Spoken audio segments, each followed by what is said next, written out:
Hello दोस्तों, स्वागत है आपका आपके अपने YouTube चैनल मूवी एक्सप्लेन अड्डा में। दोस्तों, आज हम बात करेंगे प्रिंस ऑफ पर्सिया मूवी के बारे में, जो 2010 में रिलीज़ हुई थी। दोस्तों, यह मूवी अपने ही नाम के चर्चित video game Prince of Persia की ऑफिशियल एडाप्टेशन है।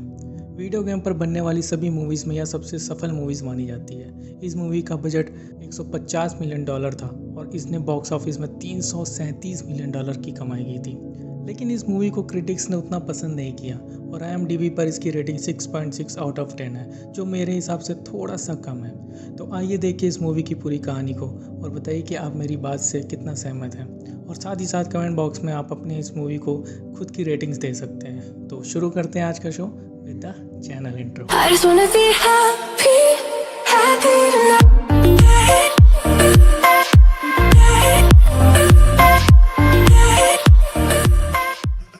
मूवी की शुरुआत में हमें एक वॉइस ओवर के जरिए फारस राज के बारे में बताया जाता है, जिसे पर्शिया के नाम से जाना जाता है। जहाँ के सुल्तान का नाम शर्मन है और उसका एक भाई है जिसका नाम निज़ाम है।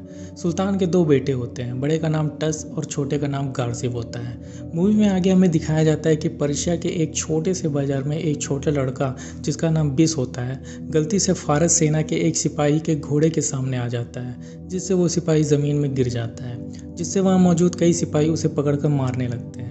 लेकिन तभी उस लड़के का एक दोस्त वहाँ आ जाता है और उन सिपाहियों को रुकने के लिए कहता है। सिपाहियों के न रुकने पर वह उनमें से एक सिपाही को एक से फेंक कर मारता है, जिससे सारे सिपाही उसे पकड़ने के लिए उसके पीछे लग जाते हैं। बहुत देर की जद्दोजहद के बाद सिपाही उस लड़के को पकड़ पाते हैं। सुल्तान शर्मन ये सारा कारनामा देख रहे होते हैं और वो उस लड़के में छिपी हिम्मत को पहचान लेते हैं।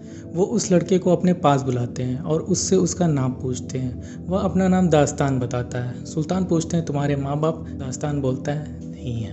इस पर सुल्तान दास्तान को गोद ले लेते हैं और उसे पर्शिया का तीसरा शहजादा बना देते हैं। अब 15 साल बीत चुके होते हैं।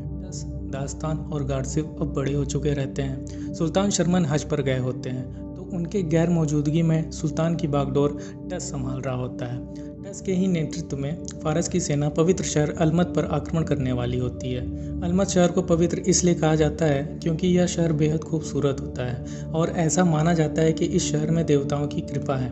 अलमत पर आक्रमण से पहले टस अपने दोनों भाई गारसिब और दास्तान को मशवरे के लिए बुलाता है। वहाँ उनके चाचा निजाम उनसे बताते हैं कि अलमत हमारे पीठ पीछे फारस पर हमला करने के लिए हथियार बना रहा है। वो बोलते हैं कि इससे पहले वो हम पर आक्रमण करे, उससे पहले हमें उन पर आक्रमण कर देना चाहिए।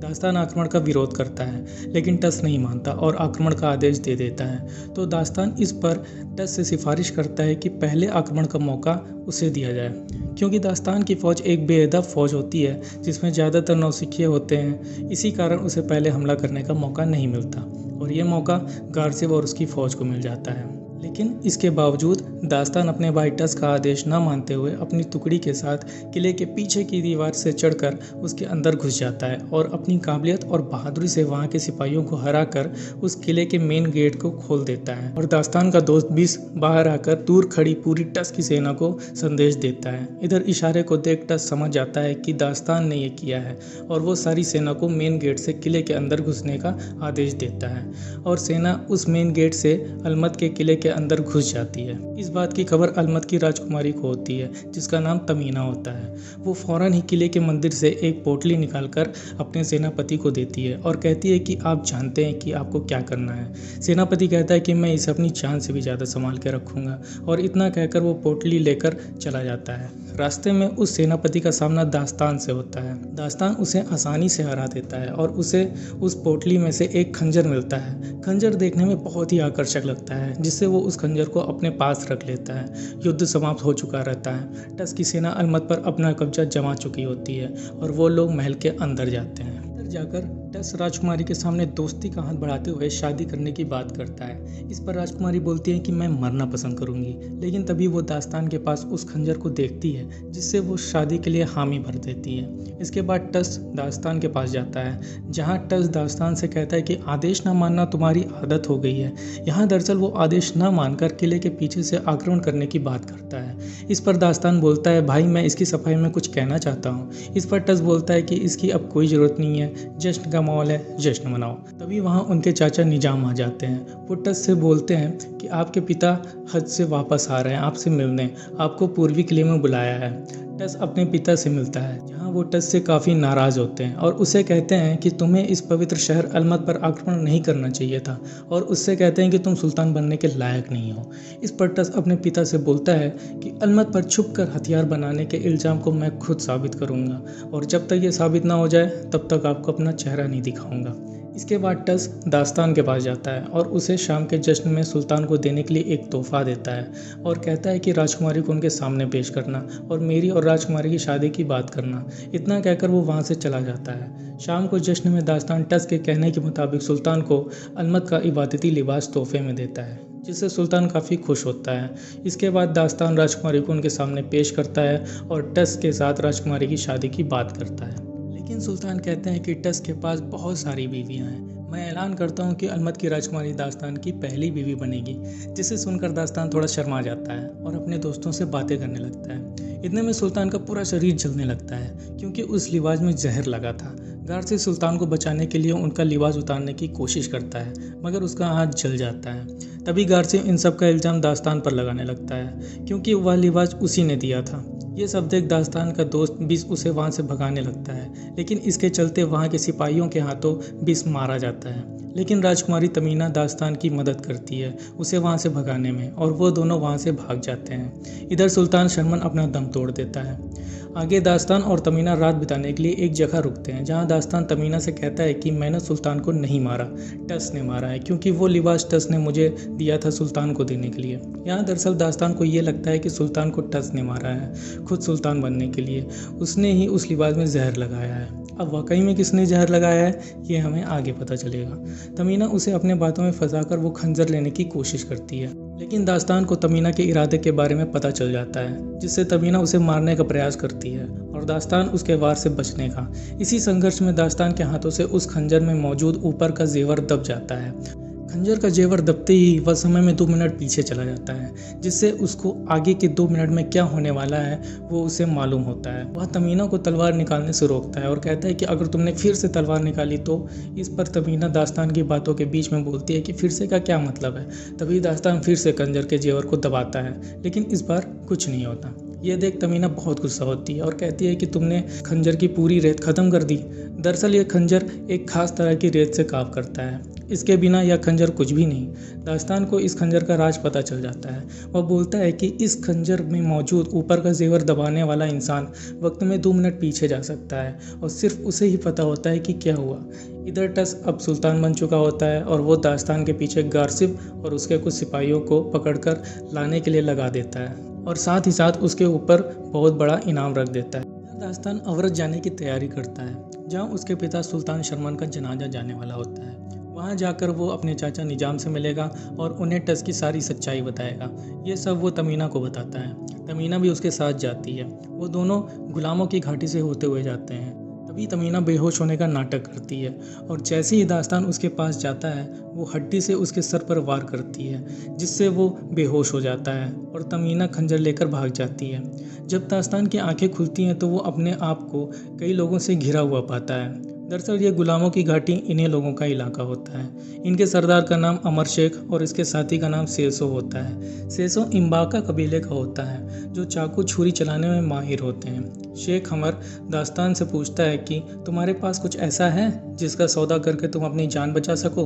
तो दास्तान अपने बदले राजकुमारी तमीना को पकड़वा देता है, और तमीना से वो जादुई खंजर भी ले लेता है। और दास्तान को ये भी पता चल जाता है कि तमीना के पास और थोड़ी सी रेत है जो उसके लॉकेट में है, तो वो उससे वो लॉकेट भी ले लेता है और उसकी रेत जादुई खंजर में डाल देता है।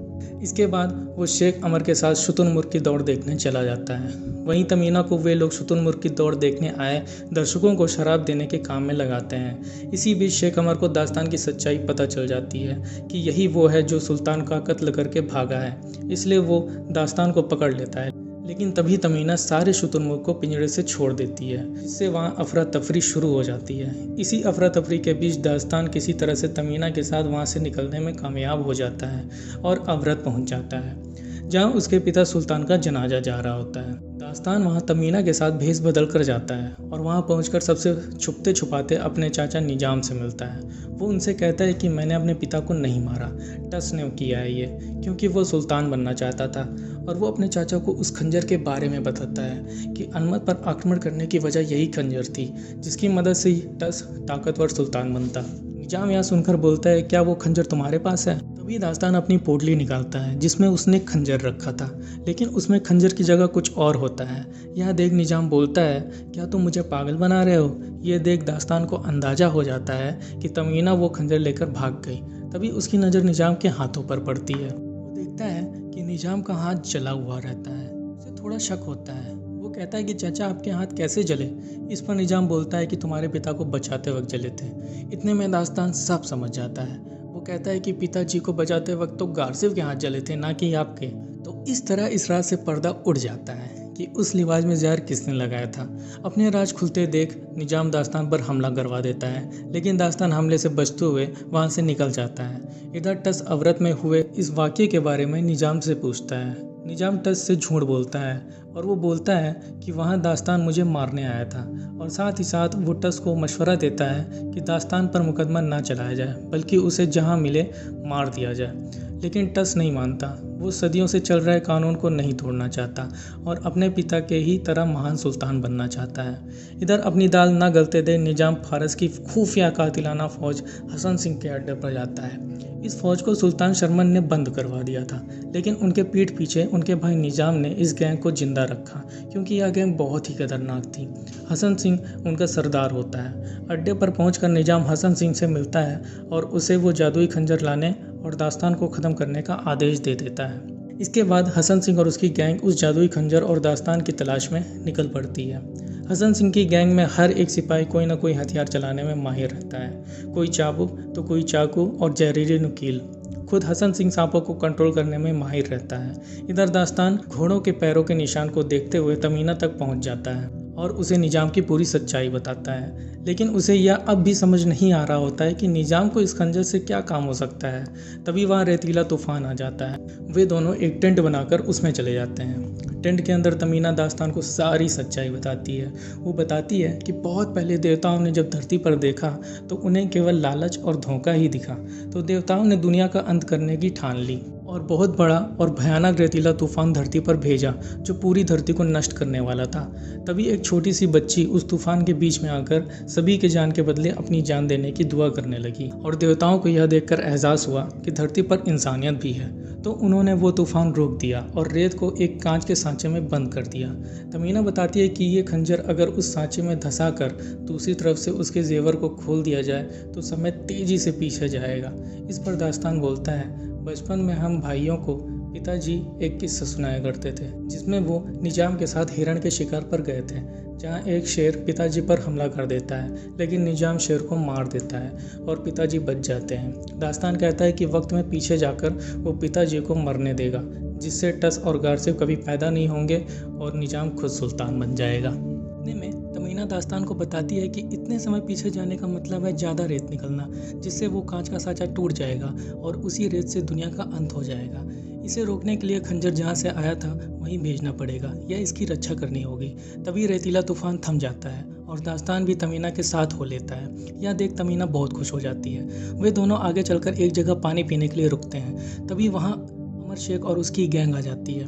वे दास्तान और तमीना को बंदी बना लेते हैं। उसी रात जब अमर शेख और उसकी गैंग सो रहे होते हैं, तभी हसन सिंह वहाँ अपने पालतू सांपों से हमला करवा देता है। इसी बीच दास्तान सेसो को एक सांप से बचाता है और उससे वो जादुई खंजर मांगता है, क्योंकि तब तक और सारे सांप अमर शेख के और आदमियों को मार चुके रहते हैं। इसलिए दास्तान उस खंजर के जेवर को दबाता है और 2 मिनट पीछे चला जाता है। अब उसे पता होता है कि सांप कहाँ कहाँ से हमला करने वाले हैं, इसलिए वो उन सांपों को आसानी से मार लेता है। ये देख हसन सिंह चौंक जाता है और वहाँ से चला जाता है। इधर अमर शेख भी ये देखकर चौंक जाता है और पूछता है, ये तुमने कैसे किया? इस पर दास्तान बात बनाते हुए बोलता है, ये तो कुदरती है। अगली सुबह वे लोग हिंदू कुश पहाड़ पर जाते हैं, जहाँ वो खंजर वापस रखना था। क्योंकि दास्तान ने अमर शेख और उसके गैंग की जान बचाई थी, इसलिए वे लोग दास्तान और तमीना को छोड़ देते हैं। लेकिन दास्तान उन्हें साथ चलने के लिए कहता है। वो कहता है कि वहाँ हमें तुम्हारी और तुम्हारे आदमियों की जरूरत पड़ेगी। इस पर अमर शेख बोलता है कि इतनी ठंड में मैं और मेरे आदमी नहीं जा पाएंगे। तभी तभी तमीना अमर शेख को बताती है कि वहाँ पर बहुत सारा सोना है जो तुम्हारी 2 पुश्तों तक चलेगा। ये सुनकर वो उन दोनों के साथ चलने को तैयार हो जाता है, लालची कहीं का। इधर हसन सिंह और उसके आदमी उनका पीछा कर रहे होते हैं। इधर दास्तान लोग हिंदू कुश पहाड़ पहुँचते हैं, जहाँ वो देखते हैं कि यहाँ के सभी लोगों को किसी ने मार दिया होता है। दरअसल यह काम हसन सिंह और उसके आदमियों का होता है। वे लोग इन लोगों से पहले ही यहाँ पहुँच चुके रहते हैं और यहाँ के लोगों को मारकर यहाँ छुप गए होते हैं। लेकिन तभी वहाँ गारसिफ अपनी टुकड़ी के साथ वहाँ आ जाता है और दास्तान और उनके लोगों को पकड़ लेता है। दास्तान उसे सच्चाई बताने की कोशिश करता है, कहता है कि पिताजी को निजाम ने मारा है और उसने मुझे मारने के लिए हसन सिंह और उसकी गैंग को लगाया है। इस पर गारसिफ कहता है कि तुम झूठ बोल रहे हो, हसन सिंह और उसकी गैंग को पिताजी ने बंद करवा दिया था। इस पर दास्तान कहता है कि निजाम खुफिया तरीके से उसकी गैंग को चला रहा था। वहाँ की लाशें देखकर गारसिफ को भी दास्तान पर यकीन होने लगता है, लेकिन तभी वहाँ हसन सिंह और उसकी गैंग उन पर हमला कर देती है, जिससे गारसिफ भी पूरी तरह से घायल हो जाता है। इधर जहाँ खंजर को वापस रखना था, वहाँ दास्तान और तमीना पर हसन सिंह का एक आदमी जो चाबुक चलाने में माहिर रहता है वो हमला कर देता है। हमले में तमीना बेहोश हो जाती है और वो खंजर उसी के पास गिर जाता है। अभी हसन सिंह अपना पालतू सांप वहाँ भेजता है और सांप खंजर को निकलकर हसन सिंह के पास आ जाता है। इधर चाबुक वाला दास्तान को मारने ही वाला होता है कि गारसिफ भाले से उसे मार देता है और इसके बाद वो खुद दम तोड़ देता है। इधर तमीना को होश आता है और वो बहुत दुखी मन से बोलती है कि वो खंजर ले गए। इस पर दास्तान बोलता है कि चिंता मत करो, खंजर हम वापस लाएंगे। इसके बाद दास्तान अपने भाई गारसिफ को दफनाता है। इधर अमर शेख खूब सारा सोना पाकर बहुत खुश होता है और वहाँ से जाने की तैयारी करता है। अभी सेसो दास्तान से पूछता है कि अब तुम कहाँ जाओगे। दास्तान उसे बोलता है कि मैं अलमत वापस जाऊंगा वो खंजर वापस लाने। इतना सुनकर सेसो अमर शेख को भी उन दोनों के साथ चलने को मनाता है और अमर शेख मान जाता है और वे सभी अलमत के लिए निकल पड़ते हैं। अलमत पहुंचकर उन्हें पता चलता है कि खंजर उसी मंदिर पर रखा है जहां अलमत पर हमला होने से पहले रखा था और उसकी रक्षा के लिए हसन सिंह की गैंग से नुकील चलाने वाला वहां मौजूद है। लेकिन यह सुन के सेसो बोलता है कि वह मुझसे तेज चाकू नहीं चला सकता। इधर निजाम रेत की घड़ी खोजने के लिए खुदाई करवा रहा था, जिसमें आज वो घड़ी मिल जाती है। दूसरी तरफ दास्तान और अमर शेख मंदिर के पहरेदार को चकमा देकर सेसो को अंदर भेजते हैं। अंदर जाकर सेसो की हसन सिंह के आदमी से जबरदस्त लड़ाई होती है। अंत में सेसो हसन सिंह के आदमी को मार देता है, लेकिन उसी वार के दौरान उसे भी नुकील लग जाती है। लेकिन मरने से पहले वो खंजर को वहां से फेंक देता है और खंजर सीधे आकर अमर शेख के पास गिरता है। ये देख अमर शेख समझ जाता है कि सेसो अब नहीं रहा। इसके बाद खंजर को अपनी जगह ना देखकर निजाम बहुत गुस्सा होता है। वह कहता है कि दास्तान यही कहीं है, ढूंढो उसे। इधर दास्तान खंजर लेकर टस के पास पहुंच जाता है और उसे सच्चाई बताने की कोशिश करता है, लेकिन वो नहीं मानता। ये देख दास्तान टच से बोलता है कि ये खंजर कोई आम खंजर नहीं है, इसके ऊपर के जेवर को दबाओ और तुम्हें सब पता चल जाएगा। न कहकर वो खंजर खुद को ही मार लेता है और मर जाता है। यह देख टच पूरी तरह से बौखला जाता है। वो खंजर के जेवर को दबाता है और वो 2 मिनट पीछे चला जाता है और अब जैसे ही दास्तान खुद को खंजर मारने वाला होता है वो उसे रोक देता है और अब टच को उस पर यकीन हो जाता है। लेकिन तभी वहाँ निजाम आ जाता है। वहाँ आते ही वो टस को गला काट कर मार देता है और हसन सिंह के आदमी की मदद से दास्तान से वो खंजर ले लेता है और दास्तान को मारने का आदेश देकर वहाँ से चला जाता है। तभी तमीना उसका ध्यान भटाती है, जिससे दास्तान हसन सिंह के आदमी को मार देता है। इधर निजाम खंजर लेकर उसी गड्ढे के रास्ते उस रेत की घड़ी की ओर निकल पड़ता है। दूसरी तरफ तमीना दास्तान को लेकर एक खुफिया सुरंग में ले जाती है जो उन्हें रेत की घड़ी तक ले जाएगा। लेकिन यह रास्ता बहुत ही खतरनाक होता है, क्योंकि इस सुरंग में रास्ते के अलावा कहीं और पैर रखा या कुछ भी चीज़ कहीं गिरी तो पूरा रास्ता रेत की तरह ढहने लगेगा। और होता भी कुछ ऐसा ही है। ये दोनों कुछ ही दूर चलते हैं कि ऊपर से एक पत्थर का टुकड़ा रेत में गिर जाता है और पूरा रास्ता ढहने लगता है। तमीना तो दूसरी तरफ पहुंच जाती है, लेकिन दास्तान उसमें फंस जाता है। लेकिन किसी तरह वो भी रेत की घड़ी के पास पहुंच जाता है। तभी वहां हसन सिंह आ जाता है। वो दास्तान को पकड़ लेता है और अपने सांप से कटाने वाला रहता है कि तभी तमीना आकर उस सांप का मुंह हसन सिंह की तरफ मोड़ देती है, जिससे सांप हसन सिंह को काट लेता है और वो नीचे गहरे गड्ढे में गिरकर मारा जाता है। इधर निजाम रेत की घड़ी के पास पहुंच जाता है। दास्तान उसे रोकने की कोशिश करता है, लेकिन निजाम तमीना को धक्का दे देता है, जिससे तमीना नीचे गिरने वाली होती है। लेकिन दास्तान उसे पकड़ लेता है, लेकिन तमीना अपना हाथ छुड़वा लेती है, जिससे दास्तान निजाम को रोक सके और वो गहरे गड्ढे में गिरकर मारी जाती है। इधर निजाम खंजर को सांचे में घुसा देता है और उसका जेवर खोल देता है, जिससे तेजी से रेत निकलने लगती है और समय तेजी से पीछे जाने लगता है। और जैसे जैसे समय पीछे जा रहा था, सांचा कमजोर होता जा रहा था। लेकिन इसी बीच दास्तान खंजर के जेवर को बंद करने में कामयाब होता है और खंजर सांचे से निकाल लेता है। तभी वहाँ एक बवंडर आ जाता है जिसमें दोनों उड़ जाते हैं और समय फिर से वहाँ पहुँच जाता है जहाँ दास्तान को वो खंजर मिला था और उसकी सेना अलमत पर कब्जा जमा चुकी थी और टस गारसिफ और निजाम महल के अंदर जाने वाले थे राजकुमारी के पास। लेकिन दास्तान बीच में आकर टस और गारसिफ से निजाम की सच्चाई बताता है, लेकिन टस को यकीन नहीं होता। तो वो कहता है कि उस जासूस को बुलाया जाए जिसने ये खबर दी थी कि अलमत में फारस के खिलाफ हथियार बन रहे हैं। यह सुनते ही निजाम घबरा जाता है क्योंकि उसे पता चल जाता है कि अब मेरी पोल खुल जाएगी। तभी वो दास्तान पर हमला कर देता है, लेकिन दास्तान उसे न मारते हुए बस पटकनी दे देता है। लेकिन पीछे से निजाम फिर हमला करता है। ये देख टस बीच में आकर निजाम के पेट में तलवार घुसेड़ देता है और निजाम मारा जाता है और टस को भी अब अपनी गलती का एहसास हो जाता है। वो अंदर जाकर राजकुमारी तमीना से माफी मांगता है और दोनों देशों में दोस्ती के लिए राजकुमारी तमीना की शादी दास्तान से करने का ऐलान करता है क्योंकि उनके देश को दास्तान ने ही बचाया होता है। यहाँ दरअसल बस दास्तान को बीते समय के बारे में पता होता है। तमीना भी सब कुछ भूल चुकी रहती है। शादी की बात सुनकर दास्तान तमीना के सामने आता है और उसे तोहफे में वही जादुई खंजर देता है। वो खंजर देख राजकुमारी तमीना खुश हो जाती है और वो दोनों एक दूसरे से बात करने के लिए चले जाते हैं और बात करते वक्त तमीना को एहसास होता है कि जैसे वो उसे पहले से ही जानती हो और दोनों में प्यार की एक नई शुरुआत होती है और खंजर को वहीं मंदिर में सुरक्षित रख दिया जाता है और इसी के साथ मूवी खत्म हो जाती है। तो दोस्तों, कैसी लगी आपको ये मूवी और इसका एक्सप्लेनेशन कमेंट में ज़रूर बताएं। साथ ही साथ इस मूवी को अपनी खुद की रेटिंग्स कमेंट बॉक्स में दीजिए। देखते हैं कि आपके हिसाब से इस मूवी की क्या रेटिंग्स निकलती है। उम्मीद करता हूँ आपको आज का ये वीडियो पसंद आया होगा। जाने से पहले इस वीडियो को लाइक कर देना और चैनल को सब्सक्राइब जरूर कर देना। मिलूंगा आपसे एक नए वीडियो में एक ज़बरदस्त मूवी के एक्सप्लेनेशन लेकर। तब तक के लिए बाय बाय।